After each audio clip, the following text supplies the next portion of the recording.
Welcome back, Busy Bees. In today's episode, I'm going to talk you through speed cleaning your kitchen. This is not a deep clean by any means, but if you want to get your kitchen under control fast and move on to something else, this episode is for you. For those of you who are new to the show, my name's Ronnie, and you're listening to Clean With Me, the podcast where I talk you through cleaning your house.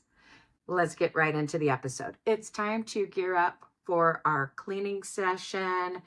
Maybe you need to get your house smelling fresh.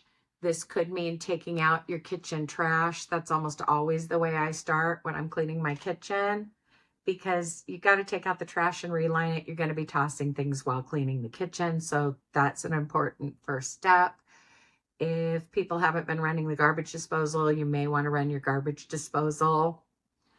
And then, of course, you may want to gather up dishes from around the house. Now, if you're not feeling presentable or ready for the day, or you want to get shoes on because there are crumbs on your kitchen floor, go ahead and pause the episode and do that. But I'm getting straight to the point in this episode because I want you to get your kitchen clean in 20 minutes as promised, for those of you who showed up already ready to clean.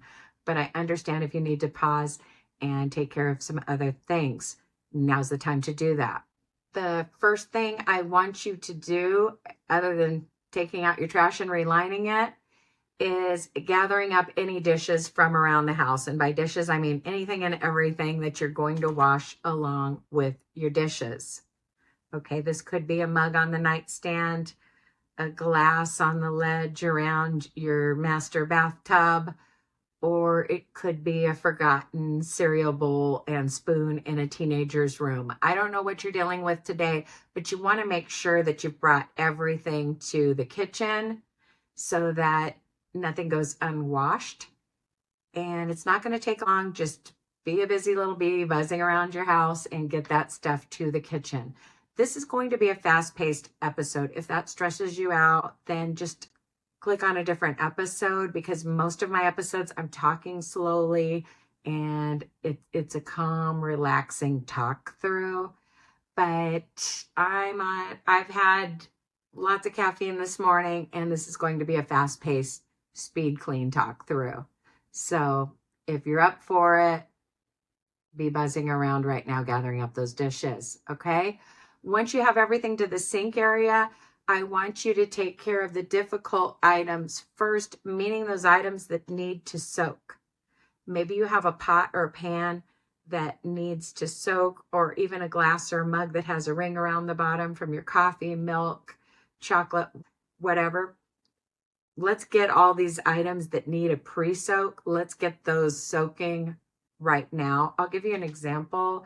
Yesterday, I was reheating some cheese dip that my husband had made, and in typical me fashion, I forgot about it. I didn't set a timer, and I forgot about it in the oven, and he's like, "Oh no, that dip." So I ran in the kitchen. Fortunately, it was not burnt, meaning it wasn't blackened or anything, but we were reheating something in the same dish. If you've been listening a while, you know I don't advise doing that. But it was in the same dish it had originally been heated up in. So it was like dark brown, dried on cheese around the edges. It was still edible, but it was going to be a son of a gun to clean, if you know what I mean. So I just told him, I said, okay, I didn't burn it, but this pan is going to need some serious soaking. I'll probably have to drop a dishwasher pot in the pan or something and soak it possibly overnight. I try to not let things carry over overnight, but it happens sometimes. The important thing is that you're not getting into a cycle of always having something perpetually soaking, because usually things only need to soak for an hour or so, or less, often much less. Get those items soaking at the beginning of your cleaning session. The next thing you're going to do is empty your drying rack and dishwasher. And don't be tempted to skip that step. You might be thinking, that's okay, there are only a few things in the drying rack, I can pile more on. Most stuff's going in the dishwasher, blah, blah, blah. And I realize some of you are hand washing. Don't be tempted to skip that important step of getting all your clean stuff put away. Obviously, if you're going to do, if you're going to load the dishwasher, it's going to be an empty reload and run.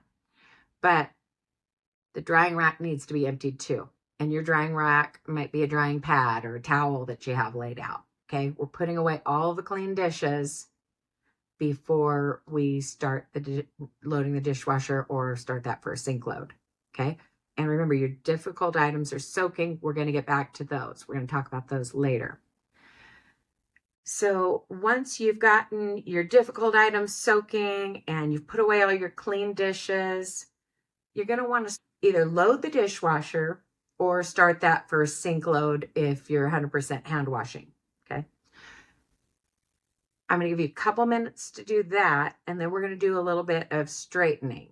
So for the next couple of minutes, you're going to be starting on your dishes, whatever that means for you. It could mean that you're pre-rinsing things under running water with a scrub brush or an abrasive sponge and placing them into the dishwasher. This is often your glasses, your cups, your mugs, what I call the small stuff, your silverware, your bowls. And I even put spatulas, cooking spatulas in the top rack of the dishwasher. Just be strategic in how you place those. And then get that dishwasher running. You might be hand washing, in which case I would pre-rinse all of the silverware and maybe a few glasses, but you don't want so many that they're banging around in there, breaking or anything like that. And when I'm hand washing, I like to get the water super hot so that the items are soaking while that water cools down slightly to a comfortable level for me to stick my hands in. So once you've loaded the dishwasher and then started the first sink load, while the dishwasher is running or that first sink load is doing its soak after the pre-rinse, you're going to straighten up your kitchen. So you're going to turn your attention to the rest of the kitchen and you're going to start straightening up. Okay. I'm talking about clearing clutter off of your kitchen islands, countertops, kitchen table. It could be trash that you need to throw away. It could be items that just need to be relocated to another room. It could be appliances that you don't use very often because you want to streamline your counter space. It's going to make it easier to clean when you don't have so many obstacles, and people are going to keep it cleaner. It's a psychological thing. Less is more. You want to go minimalist with your kitchen countertops. This is not a major decluttering session or anything. It's just quickly removing items. Maybe you don't need to have that KitchenAid mixer on display to keep up with the Joneses when you only use it once every 3 months. Be honest with yourself. If you haven't been using your bread maker, your Instant Pot, your crock pot, insert appliance here, let's get that put away for a while. You still have it, but it doesn't need to just be a constant obstacle. Okay, so let's clear off your countertops and remove anything that doesn't belong. And let's not get used to items just becoming part of the decor that are not everyday items. And your everyday appliances can change over time, just depending on what kind of phase you're in. Like there was a time when I was just obsessed with baking bread. It is one of my hobbies, but it's not an everyday thing for me right now. So I'm honest with myself, and I have another place where I store that. I bring it out when I'm going to use it. Everyday items are a toaster, just because it's inconvenient to be moving the toaster around due to crumbs and stuff. The toaster stays out and coffee makers stay out. Pretty much every other appliance is put away. Like we don't use the blender every day. We don't use the crock pot every day. Air fryer, we don't use that every day. All of these items need to have a place other than on your countertop unless you're literally using them every day. And I feel like the constants for everyday items are the toaster and the Keurig. But then that third item varies. Are we in a blender phase? Are we in a bread making phase? Are we in an Instant Pot phase? Let's clear that clutter off. Okay. Now, I know you need to wipe down your countertops and everything, but we're going to do that closer to the end. I just wanted you to remove the visual clutter and streamline it so that you don't have so many obstacles after your dishes are done. So now what you're going to do is just continue working on dishes, whatever that means for you, because you're in different cycles of dishes. I mean, some of you have more than one sink load. Some of you put everything in the dishwasher except those pans that were soaking. Some of you are doing one sink load after another. If you're like me, when you're hand washing, you like to change the water constantly. We're not using nasty water to just keep washing stuff, obviously. So I'm not sure what stage you're in, but I'm going to give you a few more minutes to do dishes, and then we're going to wipe down the upper surfaces and then end with a sweep and at least a spot mop of the floor. In case you're new to the show, I'm on a serious kick where I try to separate the act of putting away clean dishes from the act of washing dishes. Meaning when I go in to wash dishes, I don't want to have clean stuff to put away. And obviously in this session, I assumed that you did. But bonus points if your clean stuff was put away in the morning and you're listening to this episode another time a day and you were able to just dive in and start washing your dishes. It's such a game changer for me, and different things resonate with different people. Some of the tips that I give you will work for you and some of them won't, because we all think differently and have different lifestyles, routines, family dynamics. There are so many differences, but a kitchen episode wouldn't be complete without me saying that I like to put away my clean dishes in the morning while my coffee's brewing.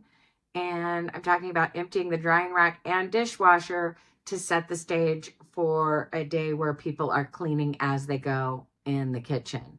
So if you're facing a disaster right now, that could help you moving forward if you try to implement that new habit. This show isn't about just preaching to you that you need to change your habits. It's about getting you through these tough cleaning sessions where you didn't do all the right things, but also giving you tools to make things easier on yourself in the future. Some people mistakenly think like I'm really into cleaning. No, I just wanted a show like this for myself and ended up making one because I saw a need there. I wanted something to get me through those mundane household chores. So once you've gotten your dishes done, maybe you need a couple more minutes for that, but once you've gotten it done, you're going to grab your favorite cleaning spray, or if you don't have an appropriate spray to wipe down your cabinets and countertops, you can always just use a clean dish rag with hot soapy water, just dish soap on it, and wring it out and wipe things down with that. If you're worried about your wood, you can dry it immediately afterward, or maybe you have a dedicated product that's great for spraying your wooden cabinets. But a lot of times I like to just spray my upper cabinets, wipe them down, and then get a different product that I use on my granite countertops, and then yet another product that I use on my cooktop that's a little stronger. And you might also have a stainless steel cleaner for spraying the fronts of your appliances, but I often just use a glass and surface cleaner or a glass cleaner when I'm spraying and wiping down the front of my refrigerator. And part of it is because some of these large appliances have stainless steel and glass. The front of the microwave, the front of the oven, the dishwasher. But never use the lack of cleaning supplies as an excuse, because you can use a rag with just dish soap. Use what you have on hand if you don't have all the perfect products. Wipe those cabinet fronts. Just get spray happy, spray down your kitchen counters and stovetop and wipe these surfaces down. And of course, you might not have a glass cooktop. You might need to remove the burners to properly clean in there. I'll wait. I'm going to give you time to do that. So be working on that. But basically, cleaning the kitchen involves picking up and putting away items that don't belong, and that includes putting away your clean dishes that have already dried. And then, of course, gathering up the dishes, putting them in the sink/dishwasher or next to the sink if you're like me and you don't like to pile all your breakable glasses into the sink. If you have a dishwasher, load it. If you don't, wash everything by hand, or if you're like me, do a combination of both. I'll admit that on some days I will load the dishwasher, set a timer, go do something else, and come back and reboot the dishwasher. But I caution against that. It's usually best to just hand wash whatever's remaining because you want to get down to dish zero after every meal if possible, but especially by the end of the day. Okay? No judgment here if you're not doing that and you've always got something perpetually soaking, but I want to help you change that. So have the goal of getting down to dish zero at the end of the day. Sometimes the procrastination with something soaking can be a problem. Okay. Now, for those of you who did get something soaking at the beginning of this session, unless it's like that cheese dip that's just double baked on, you can probably finish washing it at this point. It doesn't always take that long to soak things unless there's a mistake where you burnt something on or baked something on. So by now you've probably washed your dishes. Now scrub those items that you left soaking if it applies. Okay. Otherwise, just continue with cleaning the surfaces of your kitchen from the top down. Okay. This is not a deep cleaning episode, or I'd talk about the top of your cabinets. I'd talk about the top of your refrigerator. I'd talk about scrubbing switch plates, baseboards, the wall behind your countertop, all the things. But this is just an everyday speed clean where you do dishes, you scrub you wipe down your cabinets because they might have fingerprints on them. You clean the front of your large appliances and you wipe down the counters. And of course, those small appliances that you're keeping on your countertop, you wipe those down in the same step that you're wiping the counters, and you pick them up, you wipe under them. Okay, your toaster, your coffee maker, your other favorite appliance. And then you move down to your lower cabinets and you wipe those down. And then once you've scrubbed those items that you left soaking, it's time to detail your sink. Scrub out your sink, shine that up, especially the faucet, the area behind the faucet. That can be a harbor for germs. And it's going to feel good to just be able to see your sink and not have like a couple inches of water in it and something soaking. And bonus, if you have teenagers, they're going to be more likely to help you with the dishes when they don't have to stick their hand in some yucky water to pull the plug. Like, a lot of people have an aversion to that. They gross out. I mean, you can tell them to use tongs or whatever, but better yet, don't leave yucky water. When I talk about soaking things, I'm not usually talking about having them submerged in the sink. I'm talking about having those items sitting on the counter full of the hot soapy water, because then you can just dump it and nobody's sticking their hand in the gross water like they just don't want to do. So let's deal with those items that we're soaking. No judgment here if there's something that you have to leave overnight, but you can use things like crock pot liners. You can use disposable aluminum containers.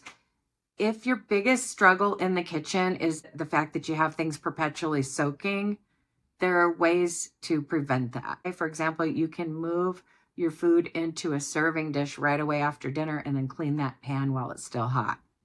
Okay? You can avoid reheating things in the same casserole dish. You can buy disposable items. Sometimes you've got to ask yourself, what's your time worth? Okay? And I'm all for being frugal and as frugal as possible. I'm all for that. But at the same time, there are certain things that I will spend money on that are just game changers for me. Like, I love the disposable disinfecting wipes. I love the pre-moistened mop pads that go on the Swiffer, and I also use them to clean certain things by hand. Love those. It's worth it to me. But different people spend money in different areas. And it's so funny, like, we'll look at somebody and we'll be like, I can't believe they spend money on that. But then there's something that we're spending money on that they can't believe. That's just the way it is. And most cleaning lists have a step of drying and putting away hand wash dishes. Obviously, the things in the dishwasher are not ready to put away yet, so that's not on these checklists. And that could be a thing. That is another way to separate the act of putting away your clean dishes from the next time you have to do dishes, so you don't have to put clean stuff away and then wash. And it's always like a whole thing. One way is what I said, putting away your clean stuff in the morning if you're just team air dry. But another thing you could do if you want to just get it all done while you're in the kitchen is to dry those items and put them away. Like you'd see in a 1950s or 1960s sitcom. One person's washing, one person's drying. There's something to be said for that. I just air dry with a drying rack. So does my husband. That's the way his mom did it. And my mom let things air dry on a towel. So we're just not like a dry the dishes type of family. But that's definitely a valid way to separate the putting away from the washing and help you avoid overwhelm where you have to do it all at once. Once you've cleaned your upper cabinets, your countertop, stovetop, appliance fronts, you've done your dishes, you've cleaned out your sink, the last step is to sweep the kitchen floor and maybe do a quick spot mop of any sticky areas. Since this isn't a deep clean, I'm not expecting you to thoroughly mop your floor, but sometimes spot mopping can make a huge difference.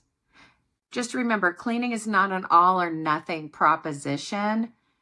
Sometimes good enough is okay. And yes, if a job's worth doing, it's worth doing right. But is it doing a job right when you're not prioritizing your time, when you're hyper-focusing on certain things and you're not looking at the bigger picture? No, absolutely not. So realize that doing something right means prioritizing your time and knowing when good enough is good enough. I hope you got a lot done during the speed cleaning session. Special thanks to my financial supporters who support the show on Patreon or through an Apple Podcast subscription or the Spreaker Supporter Club. And I'll put all the links in the episode notes to make it easy for you to sign up for these additional bonus episodes. If you're not able to support the show financially and unlock bonus episodes, that's okay. Just listening to the show helps. Be sure to click follow, the plus sign, or subscribe, whichever applies on whichever platform you're listening on. But when you go the extra mile and pay for bonus episodes, that helps me tremendously. But most of all, just keep listening. I appreciate each and every one of you. And as always, happy cleaning. I'll talk to you soon.